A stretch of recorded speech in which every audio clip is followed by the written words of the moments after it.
जय हिंद बच्चों। Next class में जो पिछली प्रीवियस क्लास थी हमारी, उसके अंदर हमने बेस तक कंप्लीट कर लिया था।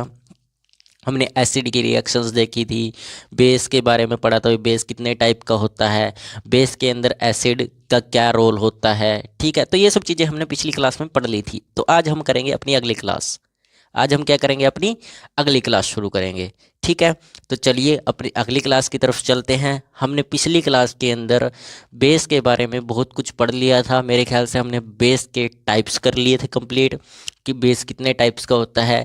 बेस वही 4 टाइप्स का होता है, जैसे एसिड होता है स्ट्रॉन्ग, वीक और कौन सा होता है, एल्कली और, ठीक है, एल्कलीज तक होता है, बस इससे ज़्यादा नहीं होता। ठीक है, इतना समझ आया। तो पिछली क्लास देख लेना, जिन बच्चों ने पिछली क्लास नहीं देखी होगी, पिछली क्लास देखकर तभी आगे की करना, क्योंकि मैं आज बेस के आगे कराने वाला हूँ, बेस की प्रॉपर्टीज़ बताने वाला हूँ। और बेस के अंदर किस किस तरह की रिएक्शन होती है, बेस किसके साथ क्या रिएक्शन कर कर क्या निकालता है बाहर अपने में से। जैसे कि रिएक्शन होती है, हमने देखा था भी, जब भी बेस किसी चीज़ के साथ रिएक्शन करता है, यानी कि पानी में घुलता है, तो OH नेगेटिव निकालता है। ठीक है, वैसे ही एसिड जब पानी में घुलता है तो क्या निकालता है, H+ चार्ज निकालता है। ठीक है, तो वही चीज़ें हम आगे देखनी है। तो हम आज बेस की केमिकल रिएक्शंस के बारे में पढ़ेंगे पहले। ठीक है, तो पहले सबसे पहले हम उसकी प्रॉपर्टीज़ ख़त्म कर देते हैं। सबसे छोटा सा टॉपिक है, ठीक है, प्रॉपर्टीज़ का। उसके बाद हम केमिकल रिएक्शन पर चलते हैं। ठीक है, चलिए सबसे पहली बात आती है, ठीक है, सबसे पहली बात आती है कि बेस क्या होता है। बेस क्या होता है, मैंने स्टार्टिंग में ही आप लोगों को बताया था भी, बेस कड़वे पदार्थ होते हैं। कैसे पदार्थ होते हैं, कड़वे पदार्थ होते हैं। कैसे पदार्थ होते हैं, कड़वे पदार्थ होते हैं, कड़वे पदार्थ। और इनका पीएच मान हमेशा बड़ा होता है 7 से। पीएच मान क्या होता है, हमेशा 7 से बड़ा होता है। ठीक है, पीएच मान हमेशा 7 से बड़ा होता है। ठीक है, और ये स्लीपर फील्ड्स होते हैं, स्लीपर फील्ड्स यानी कि स्लिप ज़्यादा करते हैं। यानी कि हाथ में रखोगे, जैसे साबुन होती है, साबुन ऐसे निकल जाती है हाथ से, फिसलती है, ये होती है, फिसलन ज़्यादा होती है। मतलब एक तरह से आप बोल सकते हो उसमें फिसलन ज़्यादा होती है। तो वही चीज़ होती है, जैसे सोप हो गया। अब कई बार ना डिटर्जेंट में जब हाथ डालते हैं, डिटर्जेंट में हाथ डालने के बाद हाथ भी एक दूसरे से स्प्लिट करने लगते हैं, एक दूसरे से स्प्लिट होने लगते हैं। ठीक है, तो वैसे ही क्या होता है इसके अंदर, जब फर्श के ऊपर डिटर्जेंट डाला जाता है तो फिसलन ज़्यादा हो जाती है। कई बार तो नीचे गिर जाते हैं, कई तो आधे मुंह फुड़वा लेते हैं उसके ऊपर गिरकर। तो होता है ना ऐसे। तो वही होता है स्लिप। इसकी स्लिप फीलिंग होती है, स्लिप फीलिंग होती है, स्लिप करने की फीलिंग होती है इसके ऊपर। अगर आप चल रहे हो या पैर पर साबुन पर पैर रख देते हैं, कईयों के सिर फूटे होंगे, या इससे पहले साबुन के ऊपर पैर रख गए हो गलती से और अपना हो गया होगा कईयों के साथ। ठीक है, तो ये होती है स्लिप फीलिंग, जैसे डिटर्जेंट सोप वगैरह में होता है। ठीक है, आगे चले। ठीक है, तो ये स्ट्रॉन्ग बेसिस भी होते हैं, स्ट्रॉन्ग बेसिस। ठीक है, स्ट्रॉन्ग बेसिस कोरोजिव होते हैं। क्या होते हैं, कोरोजिव। स्ट्रॉन्ग बेसिस क्या होते हैं, कोरोजिव होते हैं। समझ आया इतना। देखिए सबसे पहला बात मैंने क्या बताई, ये कड़वे पदार्थ होते हैं। हमेशा कड़वे पदार्थ जो भी होंगे वो क्या होंगे, बेस होंगे। मैंने आपको पहले ही बता दिया था। ठीक है, एसिड कैसे होते हैं, खट्टे पदार्थ होते हैं। ठीक है, ये है 7, पीएच मान इसका क्या होता है, 7 से बड़ा होता है। लेकिन एसिड का क्या होता है, पीएच मान 7 से छोटा होता है। स्लीपर फील्स होती है इनकी, यानी कि ये स्लिप जल्दी करते हैं, स्लिप ज़्यादा होती है इनके अंदर।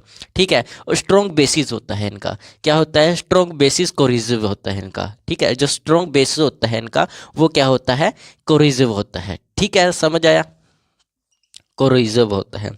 ठीक है, अब देखते हैं इनकी केमिकल रिएक्शंस। क्या देखते हैं, केमिकल रिएक्शंस भी, ये किसके साथ क्या बनाता है, केमिकल रिएक्शन करके क्या किसके साथ बना देता है ये। जैसे हमने एसिड के बारे में पढ़ा था, वैसे ही इसके बारे में पढ़ते हैं। ठीक है, सबसे पहली फीलिंग आती है आपकी बेस प्लस एसिड। अगर बेस एसिड के साथ रिएक्शन करे तो क्या बनेगा, बेस एसिड के साथ क्या करे, रिएक्शन करे तो क्या बनाएगा।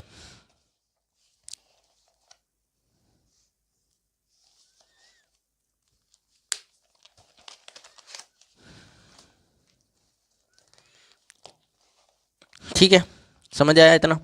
चलिए, बेस इसके साथ करेगा तो ये जो बेस के साथ एसिड मिलता है इसको न्यूट्रलाइजेशन बोलते हैं, न्यूट्रलाइजेशन, न्यूट्रलाइजेशन रिएक्शन होती है, ये रिएक्शन न्यूट्रलाइजेशन रिएक्शन होती है। इसमें होता क्या है, ठीक है, न्यूट्रलाइजेशन में क्या होता है, इधर नमक बनता है, सोल्ट, ठीक है, प्लस में क्या निकलता है, H2 निकल जाती है, ये होता है इसमें।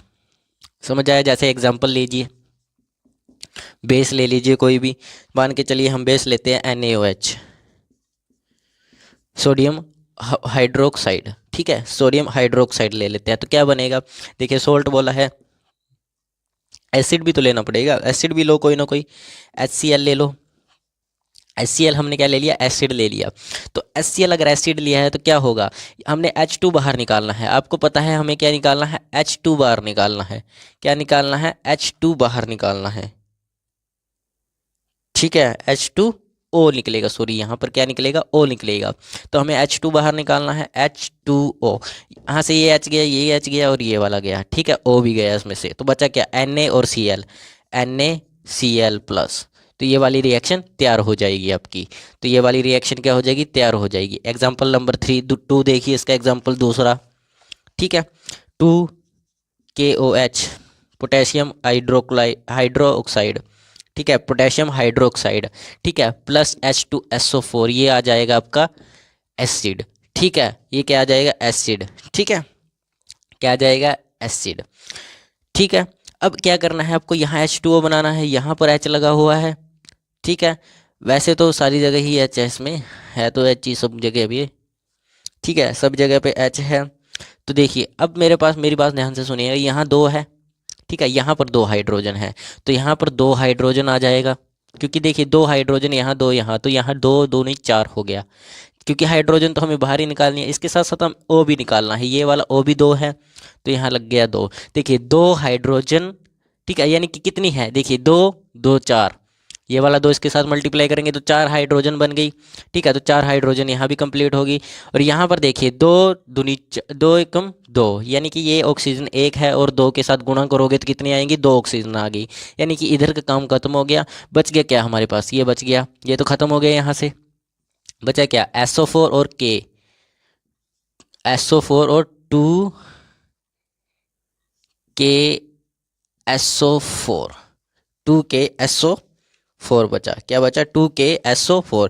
अब ये 2 यहाँ नहीं लगेगा, ये के आगे जो 2 है ये यहाँ नहीं लगेगा, क्यों क्यों नहीं लगेगा, देखिए मेरी बात ध्यान से सुनिएगा, क्योंकि यहाँ पर SO4 जो सल्फर है वो सिर्फ एक ही है, 2 नहीं है, एक ही है, ठीक है, यहाँ पर हाइड्रोजन 2 है, ऑक्सीजन 4 है, लेकिन सल्फर एक ही है, तो अगर हम यहाँ पर 2 लगा देते हैं तो देखिए सल्फर भी 2 हो जाएंगे, ऑक्सीजन हो जाएंगे 8 हो जाएंगे, और पोटेशियम कितने हो जाएंगे, 2 हो जाएंगे, लेकिन ऐसा नहीं करना है हमें, क्योंकि वहाँ पर सल्फर 1 दिया गया है, क्योंकि बैलेंस भी करनी है, तो बैलेंस करने के लिए हम यहाँ लगा देते हैं पोटेशियम के नीचे 2, तो ये होगी बैलेंस, अब कोई दिक्कत नहीं है इसमें।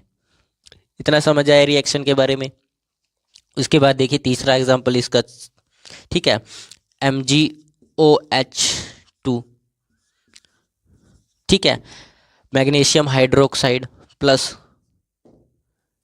ठीक है, प्लस कीजिए 2HCl कीजिए, इसमें 2 नमक मिला दीजिए, ठीक है, तो करिए, वही करना है आपको, हाइड्रोजन बाहर निकालनी है, यानी कि क्या निकालना है, हाइड्रोजन बाहर निकालना है, ठीक है, वही कीजिए, 2H2O निकल जाएगा, सेम देखिए यहाँ पर 2 हाइड्रोजन, यहाँ पर 2 हाइड्रोजन, ये 2 जो है ये दोनों के साथ मल्टीप्लाई होगा, तो 2 ऑक्सीजन है 2 हाइड्रोजन है, ठीक है, तो मैंने यहाँ 2 हाइड्रोजन लिख दी, ये वाला कंप्लीट हो गया, ये 2 हाइड्रोजन यहाँ पर, 2 यहाँ पर, 4 होगी, 2 दूनी 4, ठीक है, 4 हाइड्रोजन कंप्लीट होगी। अब देखिए इसके साथ 2 ऑक्सीजन है, तो ये 2 ऑक्सीजन होगी, पूरी कंप्लीट हो गया, यहाँ पर बच गया क्या, ये ख़त्म और ये ख़त्म, बचा क्या, MgCl, क्या बचा, MgCl बचा। देखिए तो ये बनेगी आपकी 3 रिएक्शंस के एग्जाम्पल है, और ये पेपर के लिए मोस्ट इंपॉर्टेंट एग्जाम्पल्स है, ठीक है, जितने एग्जाम्पल्स मैंने कल कराए थे, ठीक है, 3 एग्जाम्पल सभी के दिए हैं, तो ये तीनों ही ज़्यादातर इंपॉर्टेंट होते हैं, इसीलिए 3 दिए, करने को मैं ज़्यादा से ज़्यादा दे सकता हूँ, लेकिन ऐसा करना ही नहीं है, हमें हमें वो पढ़ना है जो एग्ज़ाम में आएगा, ठीक है, समझ आया, कोई डाउट है किसी का, एनी डाउट नहीं है, तो चलिए आगे चलते हैं।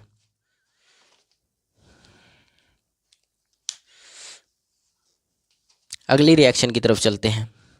ये लिख लिया सभी ने, स्क्रीनशॉट खींच लीजिए, इसका खींच लिया, चलिए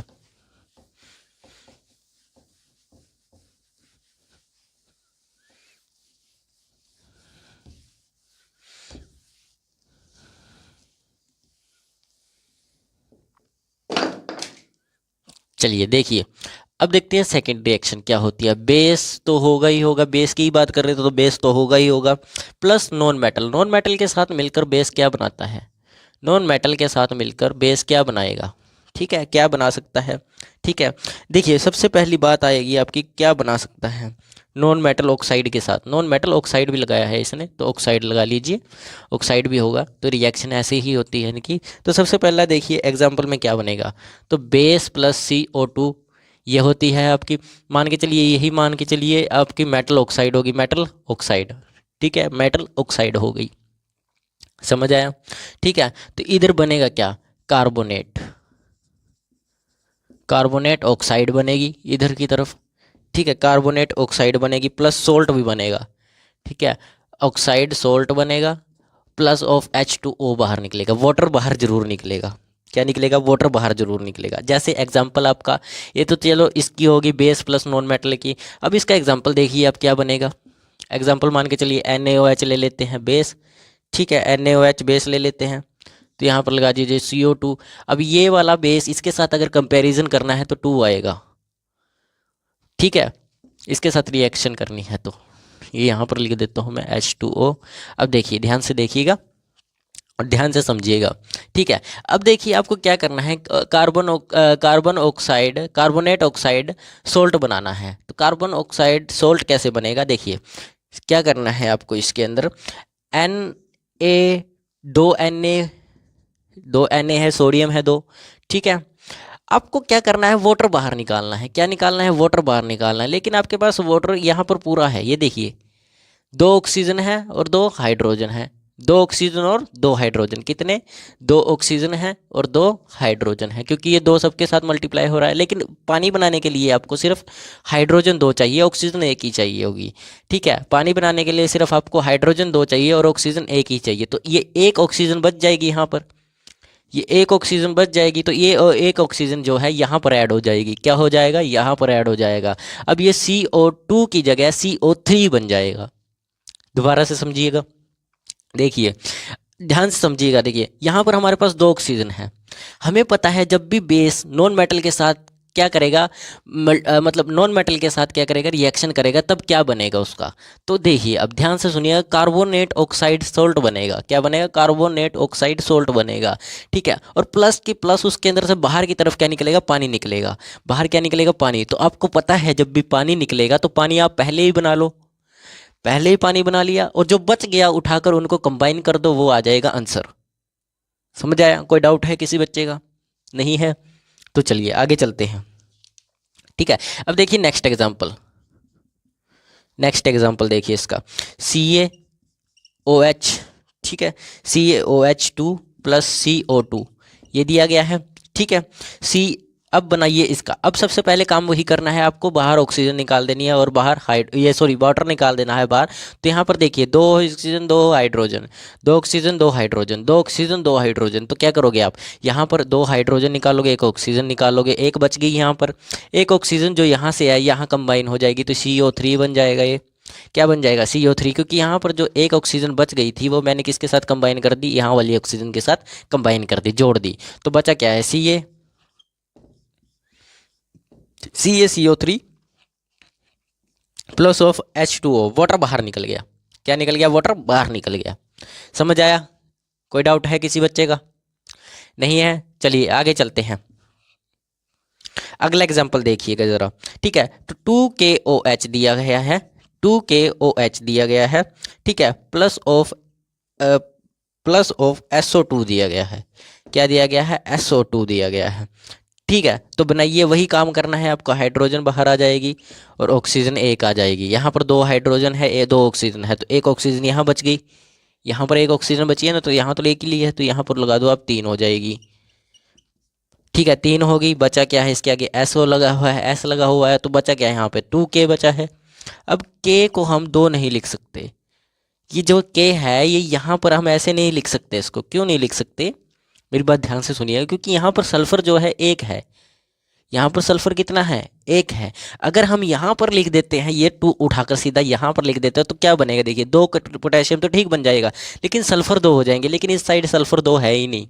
और तो और देखिए, सल्फर को छोड़िए, सल्फर के साथ साथ ऑक्सीजन 6 हो जाएंगी, 2 3 6, 6 ऑक्सीजन हो जाएगी, लेकिन इस तरफ एक ऑक्सीजन 6 है ही नहीं, 6 ऑक्सीजन है नहीं है।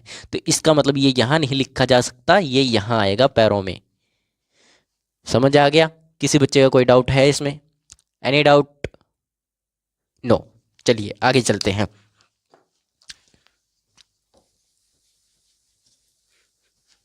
अगली रिएक्शन पर चलते हैं।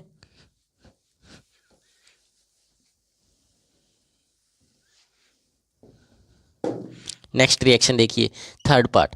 ठीक है, अगर बेस को आप अमोनियम सोल्ट के साथ जोड़ देते हैं, किसके साथ? अमोनियम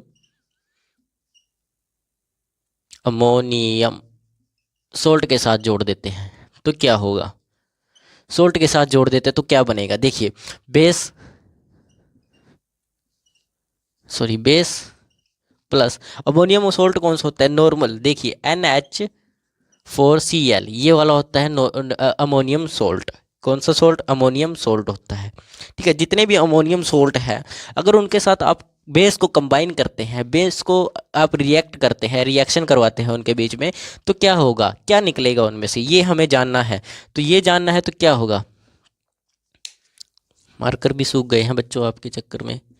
NH3 निकलेगा। ठीक है, प्लस ऑफ H2O, वाटर भी निकलेगा और एक सोल्ट बन जाएगा, एक नमक बन जाएगा, एक तरह का क्या बन जाएगा? नमक बन जाएगा। पहले क्या निकलेगा? NH3 भी निकलेगा और H2O भी निकलेगा, और उसके साथ साथ आपको सोल्ट भी निकालना पड़ेगा। तो सर इसका एग्जाम्पल दीजिए सबसे बेटर। ठीक है, सबसे बेटर एग्जाम्पल देंगे जो एग्जाम ओरिएंटेड है।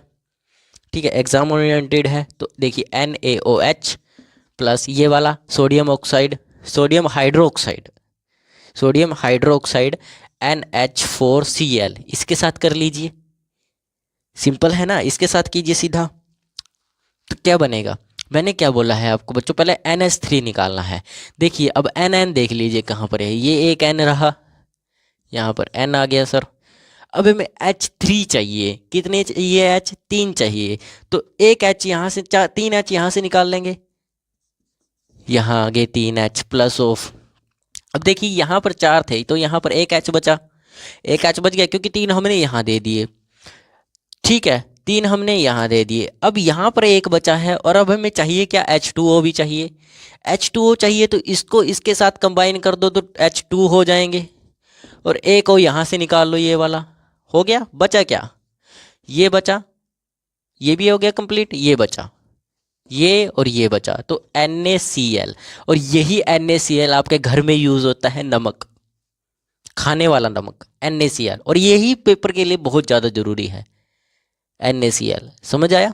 NaCl, NH3 और H2O सेम बन गई ना। देखो यही प्रोसेस बनी है, एक नमक भी निकाल दिया हमने, H2O भी निकाल दिया और NH3 भी निकाल दिया। अगला एग्जाम्पल देखिए, अगला एग्जाम्पल है आपका CaOH2, ठीक है, प्लस ऑफ NH4, ठीक है, NH4, इसके बाय में डिवाइडेड बाय में 2 लिखा हुआ है, यहाँ पर मल्टीप्लाई किया हुआ है 2 को इससे, तो SO4 है। ठीक है, तो क्या बनेगा? आपको यहाँ पर निकालना होगा, NH3 निकालना है और H2O निकालना होगा। अब देखिए यहाँ पर आपको 2 नाइट्रोजन दिए गए हैं। कितने नाइट्रोजन? 2 नाइट्रोजन दिए गए हैं, तो यहाँ पर आ जाएगा 2N। ठीक है, अब H देखिए यहाँ पर H कितने दिए गए हैं? 8 H दिए गए हैं, क्योंकि ये 4 है और ये 2 है, मल्टीप्लाई करोगे तो कितने आएंगे? 8 आएंगे। मल्टीप्लाई करने पर 8 आ गए, लेकिन आपको यहाँ चाहिए 3 है, तो 8 में से 3 गए, कितने बचे? 5 बच गए, यहाँ पर आ गया 3। ठीक है, लेकिन मेरी ध्यान से सुनिए, यहाँ 5 नहीं बचेंगे।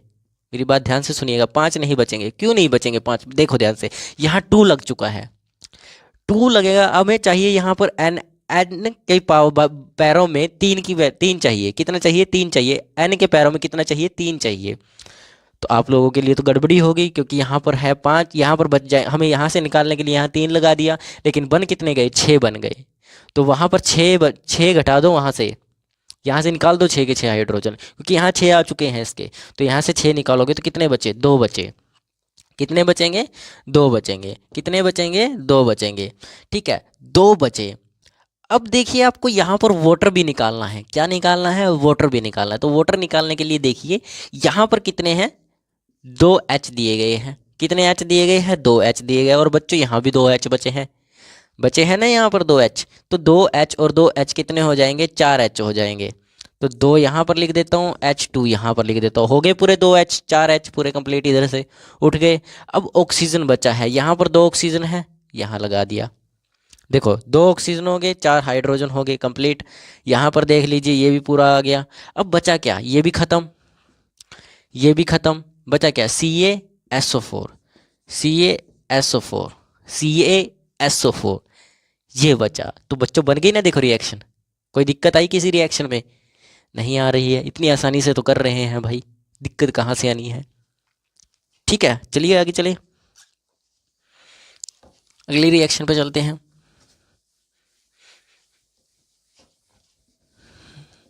इसी का तीसरा पार्ट करते हैं। अभी मैं 3 रिएक्शन करवा रहा हूँ ना, इसलिए करवा रहा हूँ ताकि दिमाग में अच्छे से बैठ जाए भी हमें क्या करना है क्या नहीं करना है। ठीक है, फिर आपका बेस कंप्लीट हो जाएगा। KOH, ठीक है, KOH दिया गया है, प्लस इसके साथ आपको कंबाइन करना है NH4NO3। ये कीजिए, सेम प्रोसेस दोहरानी है। ये वाला क्वेश्चन बच्चे आप करोगे, आप लोग करोगे, ये वाला क्वेश्चन आप लोग करोगे। ठीक है, करिए फिर, जल्दी से करिए, पॉज करके क्वेश्चन जल्दी कीजिए।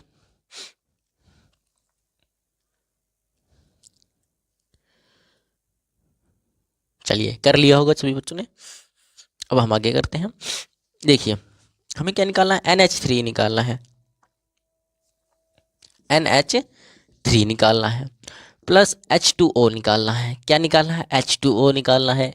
अब मेरी बात ध्यान से सुनिएगा, NH3 बाद में निकाल लेना है, यहाँ पर अभी गड़बड़ ना हो जाए क्वेश्चन में। देखिए N यहाँ पर है एक, ये वाला N मत छेड़ना कभी भी, ये वाला मत छेड़ो, ये वाला छेड़ लो। यहाँ से आप NH3 निकाल लो, यहाँ पर एक हाइड्रोजन बच जाएगी, सिर्फ कितनी हाइड्रोजन? एक बच जाएगी। ठीक है, NH3 यहाँ से निकाल लिया हमने। ठीक है, अब देखिए आपको H2 चाहिए, यहाँ पर एक हाइड्रोजन बची है, यहाँ पर एक हाइड्रोजन है, 2 हो गई, प्लस H2 हो गया, और इसके साथ साथ O भी लगा हुआ है, यहाँ पर लगा दिया। ठीक है, अब बच क्या गया? ये भी ख़त्म, ये भी ख़त्म कंप्लीट। बचा क्या? ये वाला, ये वाला बचा। तो क्या आएगा? KNO3, क्या आएगा? KNO3 आ जाएगा, प्लस आएगा यहाँ बीच में।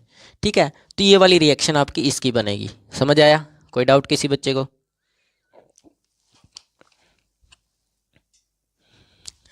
किसी को कोई डाउट तो नहीं है? नहीं है, चलिए आगे चलते हैं।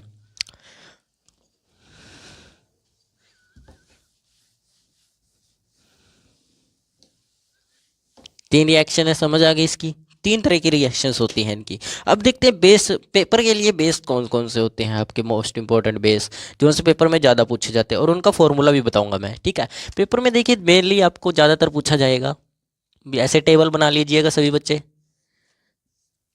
ठीक है, यहाँ पर मैं लिख देता हूँ आपको बेस, यहाँ पर लिख दूंगा मैं फॉर्मूला, और यहाँ पर मैं आपको लिख दूंगा यूज़। इसका यूज़ कहाँ पर है, क्योंकि यूज़ वाला बहुत बड़ा पोर्शन हो जाता है, तो मैंने इसलिए बड़ा छोड़ दिया वहाँ पर। ठीक है, देखिए अब सोडियम हाइड्रोक्साइड, सोडियम हाइड्रोक्साइड, इसका फॉर्मूला होता है NaOH। ठीक है, कहा था ना मोस्ट इंपॉर्टेंट है, पेपर के लिए बहुत ज़रूरी है। इसका यूज़ कैसे होता है? देखिए इसका यूज़ होता है सोप बनाने के अंदर, सोप यानी कि साबुन बनाने में, डिटर्जेंट बनाने में, ठीक है, और पेपर बनाने में, डिटर्जेंट बनाने में, डिटर्जेंट। ठीक है, इसका इस्तेमाल कहाँ होता है? पेपर बनाने में, डिटर्जेंट बनाने में, और सोप बनाने में, यानी कि साबुन बनाने के अंदर। ठीक है, अगला आता है potassium, potassium hydroxide, hydro oxide. बच्चे ये हाइड्रोक्साइड तो याद ही रखो, बेस के अंदर हाइड्रोक्साइड काम करता ही करता है। तो क्या बनेगा? KOH। ठीक है, ये किस किस चीज़ में यूज़ होता है? फर्टिलाइज़र के अंदर, फर्टिलाइज़र के अंदर, और फर्टिलाइज़र के अंदर, और सॉफ्ट सोप बनाने के लिए। जैसे कि आप लोगों को देखिए लड़कियों की अलग अलग सोप्स होती हैं, ठीक है, साबुनें होती है अलग अलग। लड़कों का तो एक ही साबुन होता है, गोदरेज नंबर 1, लगड़ा मुंह पे रगड़ लिया, बालों में रगड़ लिया, काम हो गया भाई। तुझे चाहिए ले, तू भी ले ले, वही साबुन। लेकिन लड़कियों का होता है संतूर, लक्स, अलग अलग तरह की होती है। अब इतना कुछ तो पता नहीं है, इतना ही पता है मेरे को भी, संतूर, लक्स, ठीक है, वही मेरी साबुनें यूज़ करती हैं बस, इससे ज़्यादा उनको कोई नहीं चाहिए। तो ये सॉफ्ट जो साबुनें हैं, ये वाली साबुनों को बनाने के लिए आपके लिए ये KOH का यूज़ किया जाता है। कौन सा यूज़ किया जाता है? KOH का यूज़ किया जाता है। समझ आया? कोई डाउट किसी बच्चे को? नहीं, ठीक है। अब देखिए आगे, अमोनियम,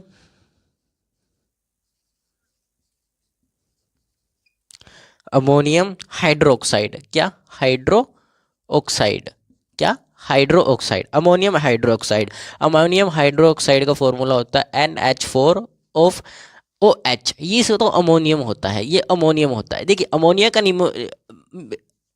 अमोनिया का रियल फार्मूला NH3 होता है, लेकिन NH3 पूरा कंप्लीट नहीं हो पाता, इसलिए ये 4 आता है यहाँ पर, ठीक है। अमोनियम बोलते हैं उसको पूरे को, लेकिन अमोनिया का NH3 होता है, ये याद रखना है आपको। अमोनिया गलती से मत लगा देना कहीं पर भी, ठीक है। कभी पूछो सर आपने तो कुछ और ही बताया था, अमोनियम, अमोनिया पूछा है हमसे तो NH3 आएगा। अरे बेटा NH3 ही आएगा, और क्या आएगा, ठीक है। समझ आया? तो ऐसा मत करना कभी फिर कहो सर हमारा गलत हो गया, ठीक है। ठीक है, ये क्लीनिंग के लिए बनता है, क्लीनिंग, ठीक है। जैसे आप लोग वो पोछा मारने का आता है ना एक अलग से, आजकल पोछा मारने के भी अलग अलग डिब्बे आ रहे हैं, अलग अलग तरह के डिब्बे आते हैं। अब नाम तो मेरे भी नहीं पता, मैंने कभी देखा तो है नहीं है उनको, तो इतना खास नहीं देखा, नाम याद नहीं है किसी का भी इतना खास जानकर। लेकिन डिब्बे होते हैं ना जो पोछा मारने के लिए, अलग से एक लिक्विड आता है, उसको इसमें मिलाओ, पोछा मार लिया, साफ़ हो गया, ठीक है। 99%, 99.99% आपके सारे के सारे क्या हो गए, जर्म्स साफ़ हो गए। लेकिन ऐसा नहीं होता, कहीं ना कुछ कमी रह जाती है उनमें, काफ़ी की होती है वो तो उनकी अपनी क्या ऐड वगैरह अपने बढ़ाने के लिए होता है, अपने मार्केट बढ़ाने के लिए होती है। लेकिन बात सुनिएगा जरा, ये वाला जो है अमोनियम हाइड्रोक्साइड, ये क्लीनिंग के लिए यूज़ किया जाता है। क्लीनिंग मतलब कि जो भी साफ़ करना है, जैसे फर्श साफ़ करने के लिए एक अलग से डिटर्जेंट आता है, डिब्बा आता है। आजकल क्या होता है, मिडिल क्लास के लोग तो चलो जो डिटर्जेंट से कपड़े धो रहे हैं उसी से क्या कर लेते हैं, पोछा वगैरह लगा लेते हैं। लेकिन जो हाई प्रोफेशनल होते हैं थोड़े बहुत, यानी कि मिडिल क्लास से थोड़े से ऊपर होते हैं, वो क्या करते हैं, वो पोछा लगाते हैं ना, उनके लिए अलग से डिब्बा लेकर आते हैं, कोई और अलग से डिटर्जेंट लेकर आते हैं। लेकिन मिडिल क्लास जो होता है वो वही उसका कपड़े धोने का है, वही उसका क्या है बर्तन मांजने के लिए यूज़ हो रहा है, वही डिटर्जेंट उसका गैस के लिए यूज़ हो रहा है, वही डिटर्जेंट उसका पोछा मारने के लिए यूज़ हो रहा है। लेकिन जो अपर क्लास के होते हैं, थोड़ी सी अपर मिडिल क्लास होते हैं, जिनको अपर मिडिल क्लास बोलते हैं, वो क्या करते हैं, डिब्बा लेकर आते हैं, वो अलग से स्पेशल डिब्बा लेकर आते हैं उसका, ठीक है। तो उससे वो क्या करते हैं, पोछा वगैरह लगाते हैं, ठीक है। वहाँ पर अलग होता है। तो देखना कभी अपर मिडिल क्लास के बच्चों के पास ये सब कुछ होगा, ऐसा होता है घर में, मम्मी को देखना मम्मी लगाती होगी। वैसे अपर मिडिल क्लास के घर में पोछा ज़्यादातर मेड लगाती है, मेड मेड आती है, मेड उन्होंने हायर की होती है, ठीक है। अब हमारा तो घर में मम्मी बहनें करती है, ठीक है। तो ये सब होता है। तो क्लीनिंग का समझ आ गया, क्लीनिंग के अंदर यूज़ होता है, ये लैब के अंदर भी यूज़ होता है। लैब के अंदर जैसे वो सैनिटाइज़र वगैरह स्प्रे वगैरह करते हैं ना, जैसे आपको जैसे उन्होंने चेक किया डॉक्टर ने, और आपके हाथ पे वो निकालने के लिए, खून निकालने के लिए जब टीका लगाते हैं, वो सिरिंज लगाते हैं, तो सिरिंज लगाने से पहले वो ना पानी छिड़कते हैं, एक तरह का केमिकल से छिड़कते हैं। तो वो केमिकल नहीं होता बच्चों, वो क्या होता है, NH4 ऑफ OH होता है, ये वाला होता है वो, ठीक है। ना कि वो पानी होता है, पानी नहीं, उसके अंदर ये मिला होता है।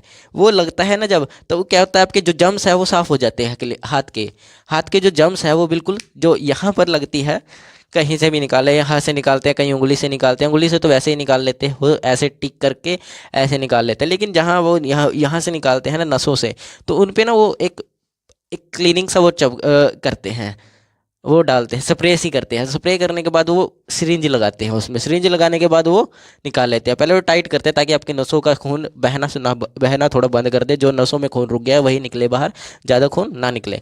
तो वहाँ पर क्लीनिंग में ये यूज़ होता है, ठीक है। समझ आया क्लीनिंग के लिए अब, ठीक है। तो अगला है कैल्शियम वाला, कैल्शियम, ठीक है। कैल्शियम हाइड्रो ऑक्साइड,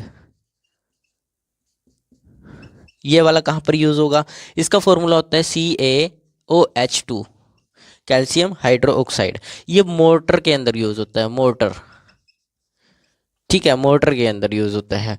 और वाटर सॉफ्टेनिंग, और वाटर सॉफ्टेनिंग के लिए, वाटर सॉफ्टेनिंग, सॉफ्टेनिंग के लिए, वाटर सॉफ्टेनिंग के लिए यूज़ होता है। इतना समझ आया बच्चों कि कहाँ कौन सा यूज़ होता है? देखिए, सोडियम हाइड्रोक्साइड आपका सोप और पेपर और डिटर्जेंट बनाने के लिए यूज़ होता है।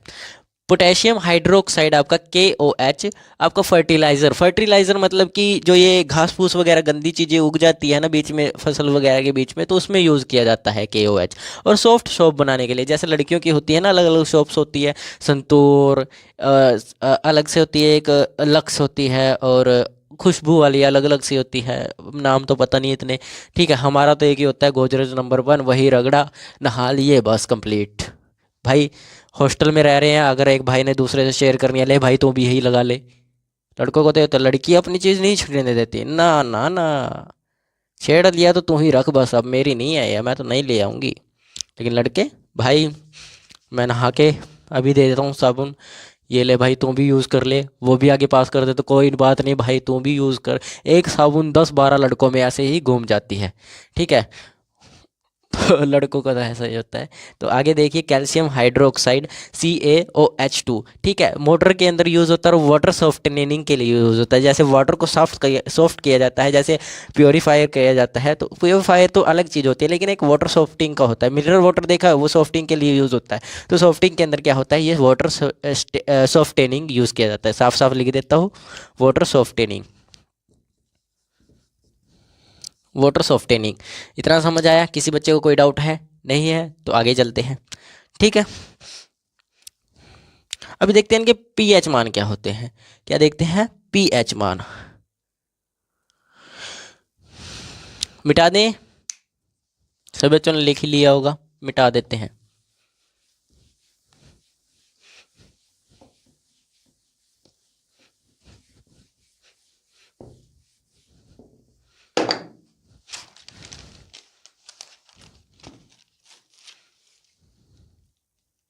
देखिए, अब देखते हैं पीएच स्केल इनके। क्या देखते हैं? पीएच, पीएच मान देखते हैं।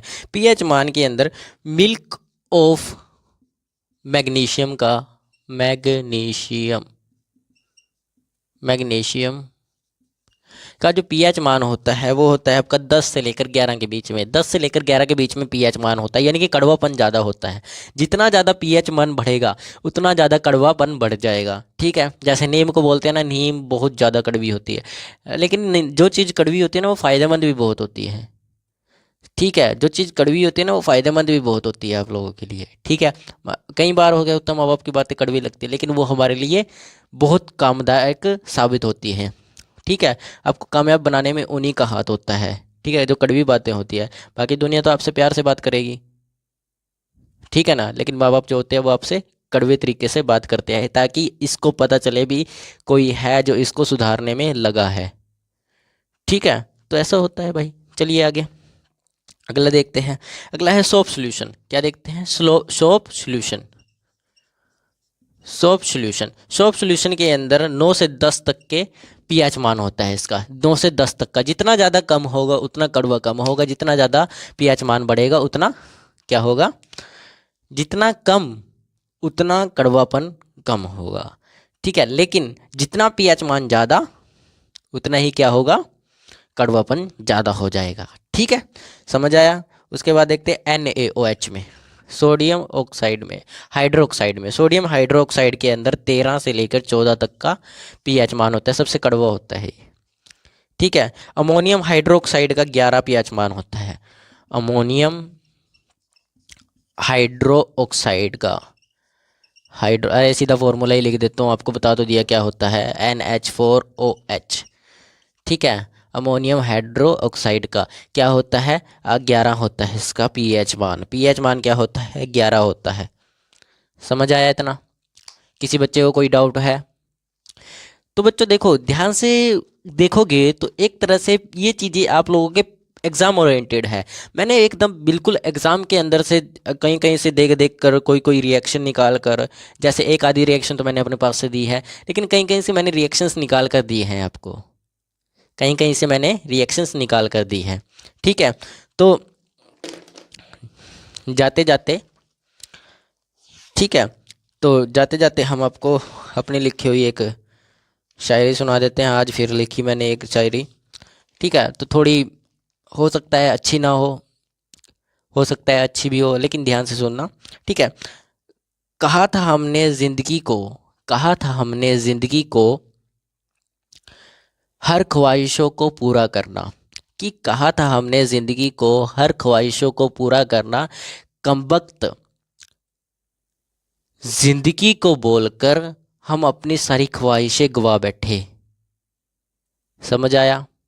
ठीक है, मतलब कभी अपनी ज़िंदगी से ख्वाहिशें मत रखो, उम्मीदें मत रखो, सिर्फ अपने आप से उम्मीदें रखो भी मैं कुछ ना कुछ कर सकता हूँ। ज़िंदगी में मत छोड़ो भी कभी ना कभी बदलेगी, ऐसा नहीं है, जब तक आप मेहनत नहीं करोगे तब तक नहीं बदलेगी। ठीक है, और किसी को मत बताओ, किसी को मत बताओ कि आप क्या करने वाले हो, क्योंकि अगर किसी को पता चल गया भी आप क्या करने वाले हो तो वो आपको रोकने के लिए तैयारी करना शुरू कर देगा। ठीक है, यहाँ तक कि अपने घर वालों को भी मत बताओ भी तुम्हें क्या करना है। ठीक है, उनसे भी हिडन करके रखो, कुछ पूछें हाँ उस एग्ज़ाम की तैयारी करेंगे बस बोल दो, एग्जैक्ट मत बताओ। ठीक है, जब 1-2 साल बाद आपका एग्ज़ाम हो, एग्ज़ाम जब क्लियर हो जाए तब बताओ कि पापा मेरा ये हो गया, मैं यहाँ जाने वाला हूँ, मेरी ट्रेनिंग का टाइमिंग ये है और यहाँ से यहाँ जाना है मुझे बस, और 1 साल का टाइमिंग लगेगा, उसके बाद मेरी ज्वाइनिंग हो जाएगी, मैं यहाँ ऑफिसर बन जाऊँगा। हिडन करके रखनी चाहिए अपने आप को, हिडन करके रखो, किसी को मत बताओ क्या करने वाले हो। ठीक है, ज़रूरत नहीं है किसी को बताने की, क्या ज़रूरत है, कोई हमें देखने थोड़ी ना आता है, समझे ना। एसिड और बेस मिलकर रिएक्शन करते हैं, तब क्या बनता है, तब जो कंपाउंड बनता है यानी कि जो प्रोडक्ट बनता है तो उसको हम क्या कहते हैं, सोल्ट कहते हैं। किससे, एसिड प्लस बेस की रिएक्शन से जो चीज़ बनती है उसको सोल्ट बोलते हैं, सोल्ट बोलते हैं। और इसी प्रक्रिया को न्यूट्रलाइजेशन बोलते हैं, न्यूट्रलाइजेशन, न्यूट्रलाइजेशन क्या बोलते हैं इसको, न्यूट्रलाइजेशन बोलते हैं। क्या बोलते हैं, न्यूट्रलाइजेशन रिएक्शन बोलते हैं। ठीक है, इसमें सोल्ट के साथ साथ वाटर भी बाहर आता है। क्या आता है, वाटर भी बाहर आता है, H2O। क्या निकल आता है बाहर, वाटर भी बाहर निकल आता है। समझ आया? ठीक है, यहाँ तक आप लोगों को अच्छे से समझ आ रहा हो क्योंकि आप एसिड और बेस कर चुके हो। ठीक है, एसिड और बेस कर चुके हो। देखो न्यूट्रलाइजेशन का एक एग्जांपल दे देता हूँ। ठीक है, ठीक है, HCl प्लस ऑफ NaOH, ठीक है, प्लस ऑफ NaCl, ठीक है, प्लस ऑफ H2O। ठीक है, मैंने क्या बोला आपको, देखिए सिंपल तरीका है, मैंने पूरी रिएक्शन लिख दी थी। वैसे आपको बनाने का तरीका मैं पिछली क्लास में भी बता चुका हूँ, इस क्लास में भी बता देता हूँ। हमें क्या निकालना है, H2O निकालना है। H2O के लिए आपको H की ज़रूरत होगी, यहाँ भी एक H है तो 2 H यहाँ से निकल गए। ठीक है, ये भी ख़त्म हो गया H और ये वाला H भी ख़त्म हो गया। बचा क्या इसके साथ, और क्या चाहिए आपको, O चाहिए। यहाँ पर O है तो ये वाला O लगा दो। ठीक है, यहाँ पीछे में प्लस, ये तो ख़त्म हो गया काम। अब आपको यहाँ पर जो बच गया उसको लगा दीजिए, NaCl। Cl कभी Cl Na नहीं लिखा जाता, NaCl लिखा जाता है, ये नमक होता है। समझ आया? तो ऐसी रिएक्शन होगी न्यूट्रलाइजेशन। न्यूट्रलाइजेशन में क्या होगा, एसिड और बेस मिलकर क्या बनाएंगे, सोल्ट बनाएंगे। सोल्ट मिलकर बना देंगे जब, तब उसके साथ साथ वो वाटर भी बाहर निकाल देंगे। क्या निकालेंगे, वाटर भी बाहर निकालेंगे। ठीक है, समझ आया? कोई डाउट किसी बच्चे का? नहीं, चलिए सर आगे चलिए, आप एकदम अच्छे से समझ आया सर, आगे चलते हैं। ठीक है, अब देखिए कुछ रिएक्शंस होती हैं।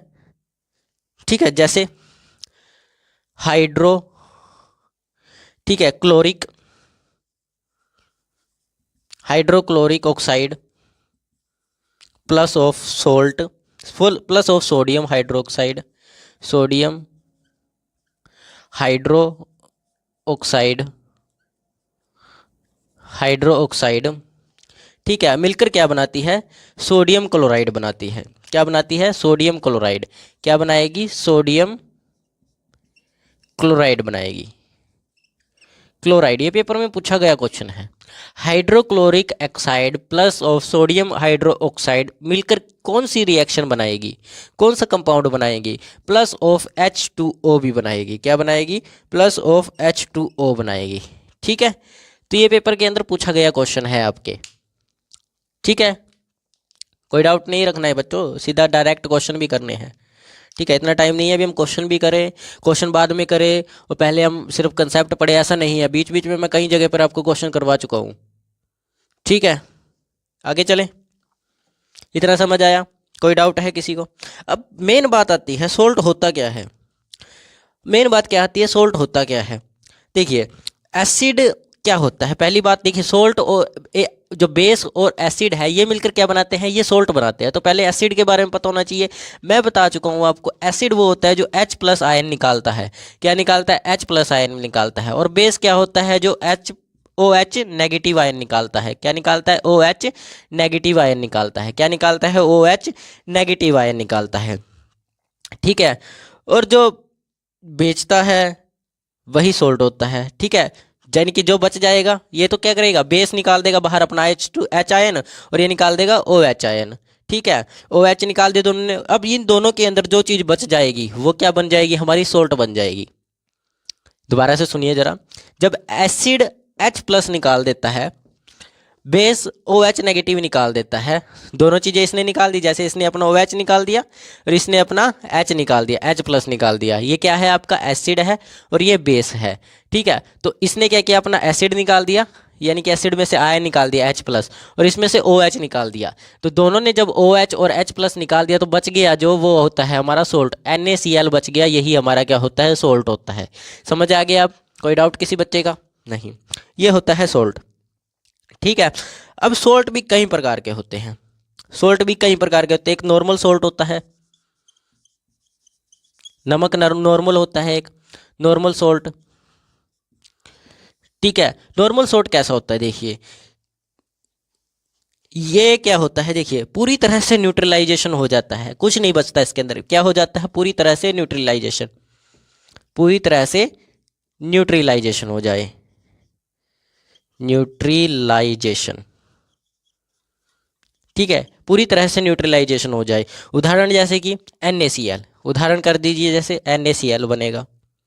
ठीक है, NaCl बन गया और KNO3 बन जाएगा। क्या बन जाएगा? Potassium nitrate trioxide, nitrate trioxide, ये इसका आईयूपैक नेम बनेगा। ठीक है, समझ आया? डाउट है किसी बच्चे को? समझ आया? ठीक है, तो सेम ही होता है। ये वाला कौन सा सोल्ट होता है? जो नॉर्मल सोल्ट होता है वो पूरी तरह से न्यूट्रलाइजेशन हो जाता है। क्या हो जाता है? पूरी तरह से न्यूट्रलाइज हो जाता है। क्या हो जाता है? न्यूट्रलाइज हो जाता है। कोई डाउट?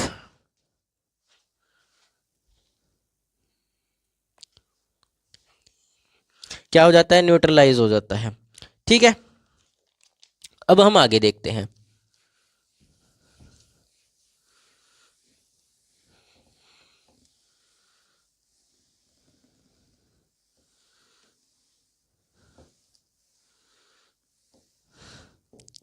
चलिए, उसके उसके बाद आता है एसिड सोल्ट। क्या आता है? Acid salt. कौन सा सोल्ट? एसिड सोल्ट आता है। एसिड सोल्ट होता है जो एसिड का जब H आयन बच जाता है, अकेला H बच जाता है, उसी को हम बोलते हैं एसिड, एसिड सोल्ट। जब देखिए रिएक्शन होती है, अब रिएक्शन में क्या होगा, जो H बचेगा, जो आयन वो एसिड निकालता है वही H बच जाएगा अब की बार, बाकी सारा एसिड जल जाएगा।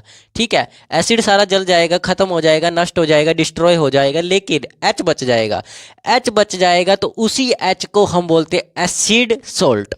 ठीक है, जब एसिड का क्या बचेगा? H पॉजिटिव बच जाएगा। क्या बचेगा? H पॉजिटिव बच जाएगा। समझ आया? कोई डाउट किसी बच्चे का? नहीं, आगे चलते हैं। ठीक है, जैसे उदाहरण के लिए NaH एग्जाम्पल देखिए, NaHSO4, ये हो जाएगा एक एग्जाम्पल आपका बेस। ठीक है, NH4 Cl, ये जो 4 वाला H है, देखिए NH3Cl था, 3Cl था, लेकिन साथ के साथ क्या लग गया, इसके साथ एक H आयन बचा हमारे पास, जो H आयन बचा है वो यहाँ जुड़ गया, तो कितने हो गए, 4 हो गए। समझ आया? ऐसे घोल का पीएच मान बहुत कम होता है, ऐसे घोल का पीएच मान जो होता है वो 7 से कम होता है। किससे? 7 से। 7 से क्या होता है, कम होता है। 7 से कम मतलब ये ऐसा निशान आएगा, 7 से कम होता है। ऐसे एसिड का जो पीएच मान होता है वो क्या होता है, 7 से कम होता है। ठीक है, कोई डाउट नहीं? चलिए आगे चलते हैं। अगला जो आता है आपका एसिड, वो आता है बेस एसिड। क्या आता है? Basic acid. सॉरी, एसिड की बात तो हम कर ही नहीं रहे, हम तो सोल्ट की बात कर रहे हैं, तो सोल्ट आएगा, बेसिक सोल्ट।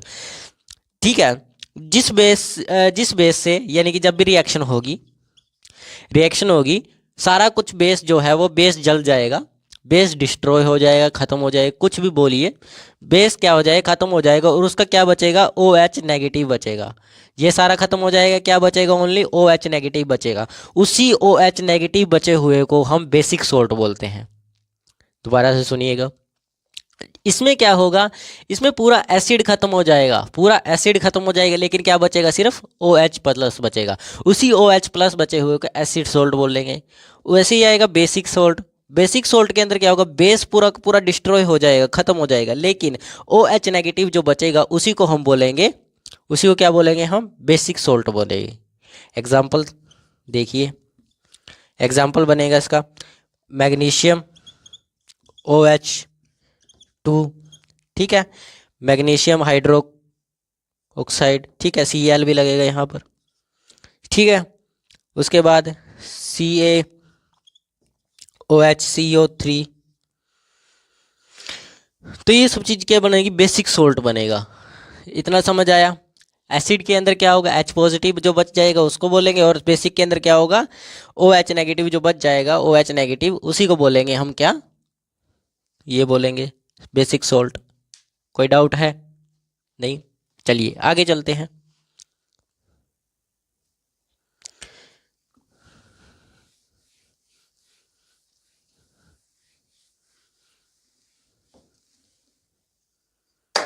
देखिए, अब देखते हैं चौथा, डबल सोल्ट। क्या देखते हैं, double salt. Double salt, double salt क्या होता है? डबल सोल्ट दो अलग अलग सोल्ट मिलकर बनाते हैं। दो सोल्ट मिलकर क्या बनाते हैं, दो सोल्ट मिलकर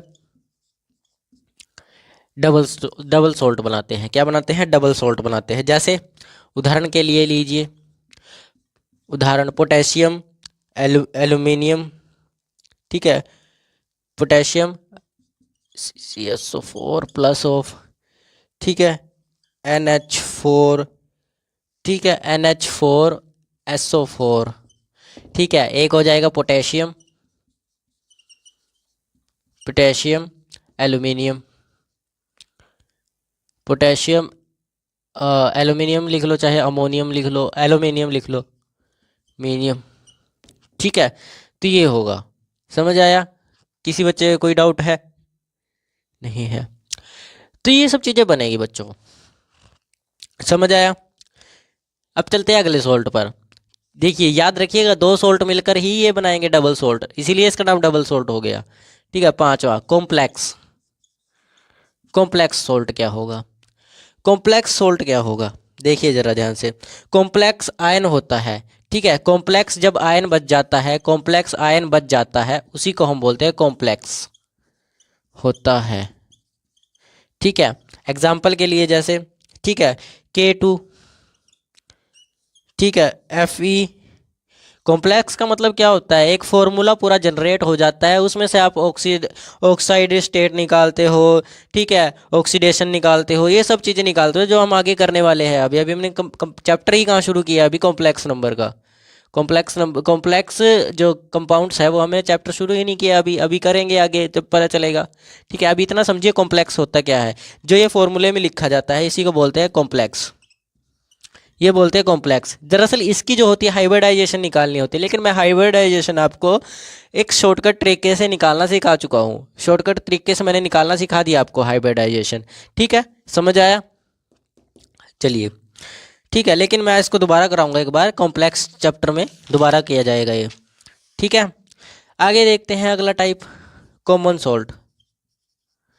मेन इंपॉर्टेंट कॉमन सॉल्ट है पेपर के लिए, एनडीए में बहुत ज़्यादा ज़रूरी होता है, NaCl। ये बिल्कुल most important, most most most, जितना ज़्यादा देखोगे पेपर के अंदर NaCl के बारे में बहुत पूछा गया है। एनडीए का पेपर उठाकर देखिएगा, NaCl के बारे में बहुत पूछा गया है। भी कॉमन सॉल्ट कौन सा होता है, कॉमन सॉल्ट कौन सा होता है, NaCl किस प्रकार का सॉल्ट है, तो वो कॉमन सॉल्ट है। ठीक है, जो हम खाने में यूज़ करते हैं। ठीक है, खाने में यूज़ करते हैं। एक पूछा गया है आपका ज़्यादातर पेपर में, मैं सीधा ये वाला यूज़ कर लेता हूँ मार्कर, NaHCO3। ठीक है, ऑफ बेकिंग सोडा के लिए इसको पूछा गया है। ये बेकिंग सोडा होता है, क्या होता है, बेकिंग सोडा। ये पेपर के लिए मोस्ट इंपॉर्टेंट है दोनों, ये बहुत पूछा गया है ये वाला। ये किसका फॉर्मूला है, which formula is this flowing, यानी कि आपको फ्लोइंग में से बताना है, यानी निम्नलिखित में से यह किस चीज़ का फॉर्मूला है, या फिर आपको सूत्र बोल सकते हो, सूत्र बोलते हैं हिंदी में, सूत्र है। तो ये बेकिंग सोडा का है। ठीक है, इंग्लिश में भी बेकिंग सोडा ही मिलेगा, हिंदी में भी बेकिंग सोडा लिखा मिलेगा। ठीक है, उसके बाद आता है Na2CO3। Na2CO3 वॉशिंग सोडा, इसको बोलते हैं washing soda. Washing soda, powder की बात कर रहा है ये, सोडा का मतलब पाउडर। ठीक है, वॉशिंग सोडा। ठीक है, तो ये जरूरी है, आगे भी है, अभी मैं आपको पेपर के लिए बहुत लेके आया हूँ ये वाले। ठीक है, ये कपड़े धोने के लिए यूज़ होता है, पाउडर वगैरह। ठीक है, पानी के अंदर पानी को मुलायम करने के लिए, देखिएगा आप ना, कभी हाथ लगा कर देखिएगा पानी को, जब उसमें निरमा वगैरह आप घोल देते हैं, डिटर्जेंट जो घोल देते हैं, उसको देखना वो मुलायम मुलायम सा पानी हो जाता है, थोड़ा थोड़ा मुलायम हो जाता है। ठीक है, लेकिन अगर आप वो करोगे, अब ठंडी के है, ठंडी के टाइम में तो कोई हाथ ही नहीं डालेगा पानी के अंदर, ठंडे पानी में, गर्म पानी सभी करेंगे, हाथ डालेंगे, जय माता दी, जय माता दी, जय माता दी, ऐसे करेंगे ना सभी, पहले यही करते हैं सभी ज़्यादातर। ठीक है, तो इतना समझ आया? ठीक है, थोड़ी थोड़ी कॉमेडी भी ज़रूरी है, समझ आया ना इतना? चलिए, ये सब लिख लिया करो बच्चों, क्योंकि ना ये मोस्ट इंपॉर्टेंट होते हैं पेपर के लिए आपके। जो चीज़ें मैं लास्ट में लिखवा देता हूँ आपको, ये इंपॉर्टेंट होती है, और बोल देता हूँ आपको भी, ये भाई लिख लो, इंपॉर्टेंट है, पेपर में ज़्यादा पूछा जाता है ये। ठीक है, अगला है आपका CaSO4। It is the most important point of DA exam, most important point of NDA exam. ठीक है, ठीक है, इसको बोलते हैं हम प्लास्टर ऑफ पेरिस। क्या बोलते हैं, प्लास्टर ऑफ पेरिस। इसको क्या बोलते हैं हम, प्लास्टर ऑफ पेरिस। ये फॉर्मूला किसका होता है, प्लास्टर ऑफ पेरिस का, प्लास्टर ऑफ पेरिस। समझ आया? कोई डाउट है किसी बच्चे का? नहीं है? ठीक है, ये ज़्यादातर मूर्तियाँ बनाने के लिए यूज़ होता है, और केस्टस के लिए यूज़ होता है। किसके लिए, मूर्तियाँ बनाने के लिए, या फिर केस्टस के लिए यूज़ होता है। ठीक है, ये तो थे आपके इम्पोर्टेंट सोल्ट्स। ठीक है, अब देखते हैं हम इम्पोर्टेंट रिएक्शंस कौन कौन सी होती है। क्या देखते हैं, इम्पोर्टेंट रिएक्शंस कौन कौन सी होती है। ठीक है, देखिए इम्पोर्टेंट रिएक्शन,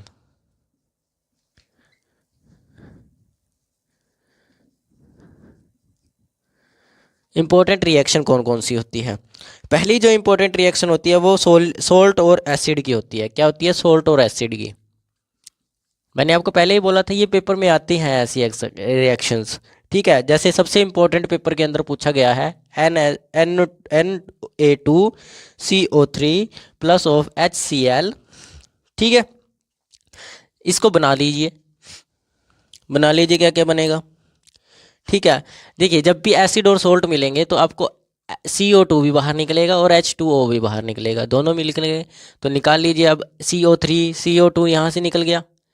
ठीक है, H2 कहाँ से आएगा इसमें, अब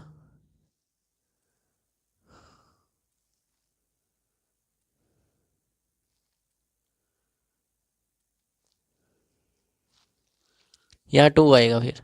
ठीक है, गड़बड़ी है उसमें, 2 आएगा। तो H2O ठीक है, और यहाँ CO2, ठीक है, प्लस ऑफ क्या बचा अब हमारे पास, यहाँ पर बचा O बच गया, यहाँ पर अकेला अकेला O कैसे बच गया, ये वाला जो O था ये यहाँ चला गया ना, ये वाला O यहाँ चला गया, तो 2H यहाँ से आगे, अब Cl बचा है, तो यहाँ पर 2 लगा हुआ है तो हम लिख सकते हैं, देखो 2NaCl ऐसे लिख सकते हैं, या फिर आप चाहो तो ऐसे भी लिख सकते हो, अपनी मर्जी है आपकी। ऐसे थोड़ा अजीब लगता है ऐसे लिखना, तो ऐसे भी लिख सकते हैं उसको, जब दो दो है दोनों तो 2 आगे लगा दो मल्टीप्लाई में, आंसर आ जाएगा। ठीक है, क्या करना है उसको ऐसे, तो ये फॉर्मूला आपका बनेगा, तो ये वाली इंपॉर्टेंट है आपके लिए पेपर में। ठीक है, अगली है सोल्ट और बेस की, कौन सी है, सोल्ट प्लस बेस की। ये इंपॉर्टेंट रिएक्शंस बता रहा हूँ मैं, ठीक है, कई बच्चे इग्नोर कर देते हैं इनको। ठीक है, देखिए NH4Cl ये इंपॉर्टेंट है आपके लिए, प्लस ऑफ NaOH। ठीक है, इसको बना लीजिए, अब इसमें भी सेम ही होगा। ठीक है, सेम होगा। अब मैंने आपको बताया था पीछे सोल्ट और बेस के बारे में, जब बेस के अंदर करवाया था, बेस के अंदर याद कीजिए मैंने करवाया था सोल्ट और बेस की जब बनेगी, तो सोल्ट और बेस की जब बनेगी तो आपको याद है उसमें NH3 भी बाहर निकलेगा, प्लस ऑफ H2O बाहर निकलेगा, ये 2 चीज़ें निकलेगी, तो ये दोनों चीज़ें मैंने निकाल दी। क्या हुआ, यहाँ से HO तो गायब ही हो जाएगा। ठीक है, और यहाँ से एक H आ जाएगा यहाँ पर, यहाँ से एक H आ जाएगा यहाँ पर, तो यहाँ पर कितने बचेंगे, 3 बचेंगे, यहाँ पर आ जाएगा 2, तो H2O और NH3 यहाँ पर आ गया, ये वाला बच गया क्या, ये और ये, तो यहाँ पर आ जाएगा NaCl। ठीक है ना, कोई डाउट है किसी का, नहीं है। ठीक है, अगर होगा तो बता देना डाउट। ठीक है, वो जो तीसरी रिएक्शन है ये it is a most most most important reaction, salt plus salt क्या होगा, salt plus salt, it is a most important reaction. AgNO3 जैसे ये वाला है आपका सोल्ट, एक और दिया गया है NaCl। अब बताओ क्या बनेगा बच्चों, सोचो क्या बन सकता है, तब डबल डबल क्या बनेगा, डबल सोल्ट बनेगा AgCl प्लस ऑफ NaNO3, ये वाला बनेगा। ठीक है, डबल सोल्ट बन जाएंगे, मैंने अभी अभी कराया था ना, सोल्ट प्लस सोल्ट, 2 सोल्ट मिलकर क्या बनाते हैं, डबल सोल्ट बनाते हैं, तो डबल सोल्ट बनाते हैं तो डबल सोल्ट इसमें डाल दो। ठीक है ना, डबल सोल्ट इसमें डाल दो। तो बच्चों ये थी आपकी सोल्ट के बारे में, किसके बारे में था, सोल्ट के बारे में। ठीक है, अब आपका सोल्ट का चैप्टर कंप्लीट हो चुका है। देखिए मैंने आपको एसिड भी करा दिया, बेस भी करा दिया, और बिल्कुल सोल्ट भी कंप्लीट करवा दिया या नहीं करवाया, करवा दिया है सर। कल हम इसके ना कुछ रिलेटेड क्वेश्चंस करेंगे, कल हम इसके बहुत सारे क्वेश्चन करेंगे। मैं ज़्यादा तो नहीं मैं करवा पाऊँगा एक क्लास में, एक क्लास में मैं 15 क्वेश्चन आपको डेली 15 क्वेश्चन जरूर करवाऊँगा इसके। ठीक है, डेली तो नहीं करवा पाऊँगा, ये चैप्टर कंप्लीट हो चुका है, तो इससे रिलेटेड मैं 15 क्वेश्चन जरूर करवाऊँगा आपको कल। तो आप लोग ज़रूर कल की क्लास ज़रूर अटेंड कीजिएगा, वरना आपका मोस्ट इंपॉर्टेंट टॉपिक छूट जाएगा। ठीक है, हम अब क्वेश्चंस भी किया करेंगे साथ के साथ, क्योंकि बाद में क्वेश्चन करने का टाइम नहीं रहेगा हमारे पास। ठीक है, तो जाते जाते मैं आपको एक कहावत भी बता देता हूँ। ठीक है, देखिए कबीर की बहुत अच्छी कहावत है, आप लोग कबीर जी जो है वो बहुत अच्छे संत रहे हैं, संत भी है, कवि भी रहे हैं बहुत अच्छे। ठीक है, तो उनकी कई चीज़ें आपको कबीर जी के बारे में अगर पढ़ते हो, जैसे संत महाराज के बारे में पढ़ते हो, किसी के भी बारे में पढ़े, जैसे कोई भी है, हमारे लीडर्स हैं, जैसे भारत के लीडर्स हैं, उनके बारे में अगर आप पढ़ते हो तो अच्छी बात है, आपको अच्छी नॉलेज मिलेगी कि उन्होंने स्ट्रगल कर कर कैसे कहाँ से कहाँ पहुँच कर हमारे देश को आज, पहले एक टाइम था हमारे पास सिर्फ 15 दिन का खाना बचा था, 15 दिन का खाना। ठीक है, कहाँ हम आज AI भी बना, AI पे काम करने लग गए हैं, हमारे पास ट्रेनें हैं खुद की, जहाज बन रहे हैं। ठीक है, आप पढ़ाई कर रहे हो, ये सब पहले नहीं था, पहले नहीं था। ठीक है ना, तो ये सब चीज़ें कैसे आई, इन चीज़ों के बारे में आपको पढ़ना चाहिए, अच्छी चीज़ें हैं ये। ठीक है, ज़्यादा नहीं, आपको नौकरी के लिए ही, आप सोचते हैं यार नौकरी के लिए पढ़ना होता है, ज़रूरी नहीं है, नौकरी लगे ना लगे नॉलेज के लिए पढ़िए बस, क्योंकि नॉलेजेबल इंसान को कोई रोक के नहीं रख सकता है। ठीक है ना, तो चलिए मैं आपको एक कहावत बताता हूँ, बुरा जो देखने मैं चला, बुरा जो देखने मैं चला, बुरा ना मिलिया कोई, जो दिल खोजा अपना, मुझसे बुरा ना कोई। ठीक है, इसका मतलब क्या है, इसका मतलब ये है इंसान दूसरे को बुरा देखने चला जाता है, मतलब इंसान दूसरों की गलतियां देखता रहता है हमेशा, दूसरों को गलत बताता रहता है। ठीक है। दूसरी बात उसने क्या बोली, बुरा ना मिले या कोई। मैंने सारी जगह ढूंढा, सबकी गलती होती है, सब होता है कुछ, लेकिन कोई बुरा नहीं होता। ठीक है। जो दिल खोजा अपना, जब मैंने अपने दिल के अंदर खोजा, जब दिल के अंदर देखा, अपने झांक कर अपने अंदर देखा, ठीक है, मुझसे बुरा ना कोई, तब पता चला यार मुझसे ज़्यादा गलतियाँ तो कोई नहीं करता। तो छोटी मोटी गलतियों से आप लोग क्या करते हो, छोटी मोटी गलतियाँ आपकी ना बड़ा बड़ा नुकसान कर जाती है आपका। आप सोचते हो मेरा छोटा नुकसान हुआ है यार, आज का मेरा डिसिप्लिन टूट गया, मैंने सिर्फ 1 घंटे तैयारी नहीं की, 2 घंटे तैयारी नहीं की, ठीक है, कोई दिक्कत नहीं, कल से कर लेंगे। ऐसा नहीं है यार। अगर आपका एक दिन का टाइम, आप 1 घंटे की क्लास छोड़ रहे हो अपनी, 1 घंटे का डिसिप्लिन तोड़ रहे हो, अभी मैं एक सब्जेक्ट आज नहीं करता कल कर लूँगा, कोई दिक्कत नहीं है, ऐसा नहीं है। आपका वो 1 घंटा है, लेकिन वही घंटा कोई और दूसरा पढ़कर चला जाएगा, तो उसका क्या हुआ, उसका एक दिन आपसे सिक्योर हो गया, क्योंकि आपने 1 घंटे पढ़ाई नहीं की, 1 घंटे पढ़ाई नहीं की आपने। फिर उसमें से 10 बच्चे आपसे आगे निकल गए, जो वो 10 बच्चे थे उन्होंने वो उस घंटे में पढ़ाई की है, आपने लापरवाही की है। फिर कहते हो आप, अगर सर हमारा एग्ज़ाम नहीं निकलता, अरे कैसे निकलेगा? ऐसे एग्ज़ाम नहीं निकलते, ऐसे सक्सेस नहीं मिलती। डिसिप्लिन करना पड़ता है, जो डेली करते हो, जिस टाइम पे पढ़ते हो, जिस टाइम पे काम करना है वो डेली करना पड़ेगा। अपने अंदर कमियां ढूंढो पहले, क्या कमी है मेरे अंदर। आप फेल होते हो, अच्छी बात है, आपको ये पता चलेगा, आपको ये फेल होकर हारना नहीं है, हार नहीं माननी, ठीक है, टूटना नहीं है, छोड़ना नहीं है किसी चीज़ को, ठीक है। अपने अंदर देखिए, मेरा इस बार क्यों नहीं हुआ, अपने अंदर झांकिएगा, यार इस बार मेरा क्यों नहीं हुआ। जब आपको उसका जवाब मिल गया, तो समझो आप अगली बार में और बेहतर जाओगे। अगर आप अगली बार भी हो जाते तो फिर दोबारा झांकना, मैंने कमी पूरी की थी लेकिन मेरे अंदर फिर दोबारा कोई कमी रहेगी। जिस दिन आप अपनी कमियों के ऊपर काम करना शुरू कर दोगे, उस दिन से दुनिया आपके पीछे चलना शुरू कर देगी। समझे? तो इसी बात से, जय हिंद, जय भारत।